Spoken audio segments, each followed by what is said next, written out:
ఏదైనా అవసరం ఉన్నంటే కూడా అప్లికేషన్లు ఏమని చెప్పి కోరుతున్నాం. ఉదాహరణకు యావత్ తెలంగాణ రాష్ట్రానికి సంబంధించిన అప్లికేషన్ల సంఖ్య ఎప్పటికున్నా హైదరాబాద్ జిహెచ్ఎంసీ 150 డివిజన్లలో దాదాపు 8.5 లక్షల అప్లికేషన్లు వచ్చినాయి.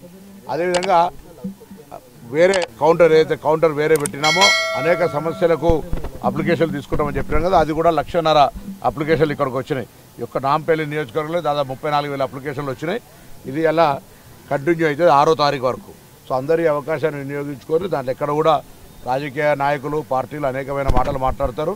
దీనికి సంబంధించిన అమలు చేయడానికి ఇప్పటికే కాంగ్రెస్ పార్టీ ప్రభుత్వంగా రాగానే 48 గంటల్లో మహిళలకు ఉచిత బస్సు ఇచ్చినాం. ఆరోగ్యశ్రీకి సంబంధించి పెంచినాం. తప్పకుండా ఈ ప్రభుత్వం వాళ్ళు ఎందుకు భయపడుతున్నారంటే వాళ్ళకి తెలుసు ఖజానా ఖాళీ ఉంది అని. ఖజానా ఖాళీ చేసినాం, అప్పుల రాష్ట్రం చేసినాం కాబట్టి ఎట్లు ఇస్తారని అడుగుతూ ఉన్నారు. అనేక సందర్భాల్లో వాళ్ళు అడుగుతూ ఉన్నారంటే తెలంగాణ ప్రజలు అర్థం చేసుకోవాలి. మేము గల్లా ఖాళీ చేసి వచ్చినాం కదా, వీళ్ళు ఏడికే ఇస్తారు, వీళ్ళ సంగతి చూద్దామని ముందే ప్రజల్లోకి అపోహ కలిగించే ప్రయత్నం చేస్తారు. కాంగ్రెస్ పార్టీకి పరిపాలనా సామర్థ్యం తెలుసు. ఏ ఇబ్బంది అయినా ప్రజలకు ఇచ్చినటువంటి మాట ప్రకారం మేము కొనసాగిస్తాం. దీన్ని రాజకీయంగా నెల రోజులు కాని ప్రభుత్వాన్ని విమర్శించి మీ పరువు తీసుకోవద్దని ఆ నాయకులందరూ కూడా కోరుతా ఉన్నారు.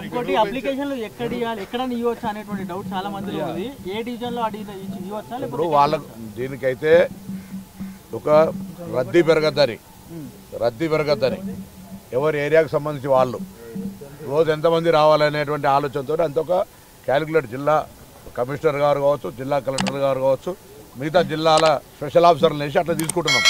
ఒకవేళ అందరు కలిసి ఒకటే కాడ పోయి తీసుకొస్తామంటే అక్కడ మళ్ళీ రద్దు అయింది అనుకుంటుంది. మీకు ఎక్కడ కేటాయించారో అక్కడ ఇచ్చేస్తే సంతోషం. అట్లా మేము రూల్ పెట్టింది లేదు. కానీ ఎక్కడ ఉన్నటువంటి వాళ్ళు ఏ నివాసంలో ఉన్న ఏరియాలో ఉన్న వాళ్ళు తీసుకుంటే అది అందరికీ ఆరోగ్యకరం, మంచిది. ప్రశ్న ఉత్పన్నం కాదు, క్యాబినెట్ డిసిషన్, గవర్నమెంట్ జిల్లా కలెక్టర్స్ కాన్ఫరెన్స్లో చెప్పింది.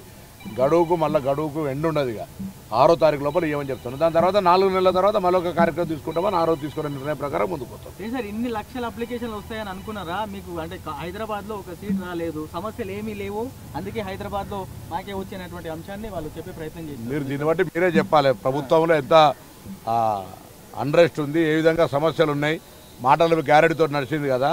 సరే, ఇక్కడ జరగడానికి దానికి సంబంధించిన ఓటమి గెలుపులు ఎప్పుడు కూడా ఈ అంశాలకు లెక్కకు రాదు. ఎక్కడైతే ఓడిపోయారో అక్కడనే భవిష్యత్తులో అత్యధికంగా మెజార్టీ తెచ్చుకునే ప్రయత్నం చేస్తాం. ఈ ప్రభుత్వం చేసే పనికి ఎన్నికల ఫలితాలకు సంబంధం లేదు. సరే, అది వేరే రాజకీయపరమైన ఎట్లా పాలిటిక్స్. కానీ ఉన్న దాంట్లో ప్రజలకు మేము మా బాధ్యత మేము సేవ చేసుకుంటూ పోయేటువంటి అవకాశం. ఓడిపోయినామని ఈ హైదరాబాద్ ఎగ్జామ్షన్ చేసి మేము అప్లికేషన్ తీసుకుంటలేమే, మాకు ఇక్కడ సీట్లు రావలేదని మేము ఇక్కడ పనిని స్లో చేస్తాం. ఇంకెక్కడ రాజధాని ఆ రోజు జిహెచ్ఎంసీ రివ్యూ చేసిన రోజు కూడా ఇది ఆదర్శం కావాలి అన్ని జిల్లాలకనే కోరినాం. సో మాకు ఎక్కడ కూడా పొలిటికల్కి సంబంధించిన ఇష్యూస్ రాదు.